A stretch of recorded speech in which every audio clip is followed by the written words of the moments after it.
Hey guys, it's Mr. B here. So today I've got a 2013 Nissan Altima, and we're having issues with the air conditioning.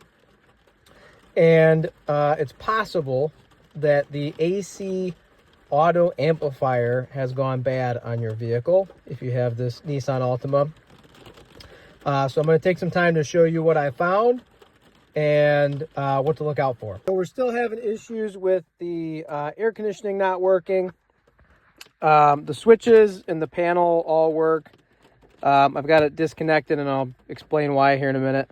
So if you are having troubles with your 2013 Nissan Altima and the AC compressor is not kicking on, it's possible that the AC Auto Amplifier, this white box back here, is bad. Okay, if that is not working correctly, it does not allow the IPDM, which is under the hood, to go ahead and kick on the relay to kick on the AC compressor.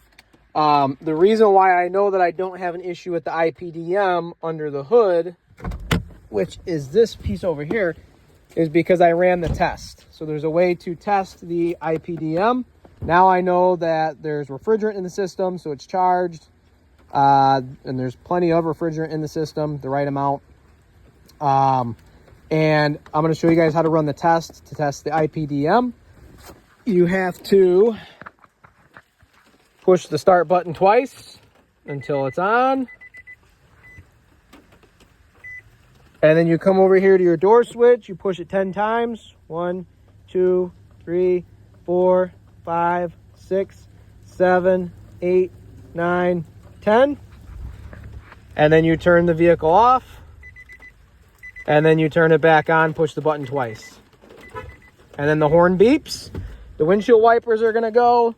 That's the first test it runs because the IPDM operates the windshield wipers. It has its own integral relays. It's gonna kick those lights on.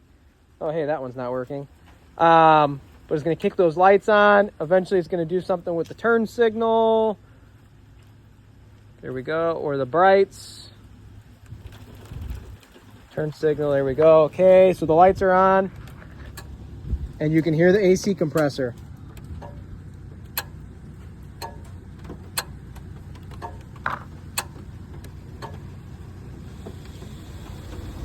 Okay, so that clicking was the AC compressor kicking on. So what that tells me is the relay for the AC compressor inside the IPDM is good. The wiring and the circuitry inside of the IPDM is good, and it is able to send power down to the AC compressor. The problem is that AC Auto Amplifier is not allowing the IPDM to turn on the relay, to turn on the compressor, to get the air conditioning to work and the compressor to turn on. So I've got the AC Auto Amplifier out and I took it apart. It's actually really simple. There's just a few tabs here that lock that box in place. You just pop open those tabs and you can see right there that that part of the circuit board is burnt up. Definitely gone bad.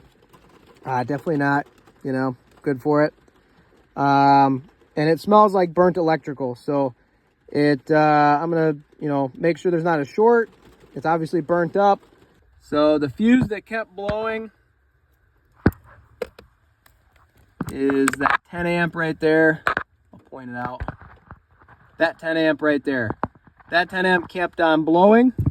I'm gonna go ahead and check all these fuses one more time just to make sure there isn't, another one blown. And check all these 5 amp fuses for power. So by checking these, if it's got power on both sides, that right there tells me that the fuse is good because power's flowing through it, and I'll double check that 10 amp too. Okay, so that one's good. Okay, so I don't see any other 5 amps in there. Those are all good. All right, so I got my multimeter hooked up, ready to go. I have a jumper wire going from battery negative all the way into the car. So I've got my meter hooked up to battery ground, and then I can go ahead and use the other end of my meter to check for power at that connector. I've got it set to volts, DC volts, and there's the diagram there, the wiring diagram. So looking at this diagram, we do have a ground wire, which I'm going to want to test for a short. We've got power at that blue wire, that light blue wire. Let's see, where else? We also have power coming from this accessory relay at that pink wire. And we got power at that green wire right there. This is another ground right here, that black wire. And it looks like those are all of our power wires. So I'm going to go ahead and start with those, check for power at those first. And all the other wires shouldn't have any power. If there is power or 12 volts at any of those other wires or at any of the grounds, then that tells me that there's a short in the circuit and that I have to chase that problem before I replace this burnt up AC module, AC auto amp, with a new one. I don't want to just put a new one in there and then have the same thing happen to that one. So I'm going to run the test first. So I'm going to start with my ground wires. I'm going to go see if there's any power there. There shouldn't be, but if there is, then we got a problem. Okay, so there's no power there. Nothing at that one. Okay, so I'm gonna go ahead and probe. I know you guys can't see the readout on my meter, but I'm gonna go ahead and probe that black wire. That's my ground. No power there, which is good. And let's check this one. No power there, so that's good. Okay, so now I'm gonna check my light blue wire. That light blue wire right there. That one does have 12 volts. Let's try the pink wire. See what's on the pink wire. Okay, that one's got 12 volts, which it's supposed to. Okay, so that pink wire there is supposed to have 12 volts, and it does. So this wire has 12 volts. That is a green wire, it looks like. And that green wire is supposed to have power. And let's see here. I think that was the last one. Yep. So all those wires that are supposed to have power. And then I'm just going to go ahead and check the rest of the wires that I know aren't supposed to have power.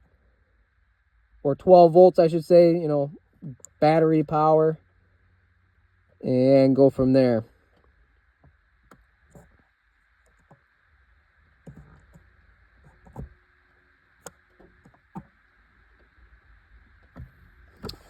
And like I said, the reason why I'm checking all these for power is because I want to make sure there's not a short to power, short to battery positive.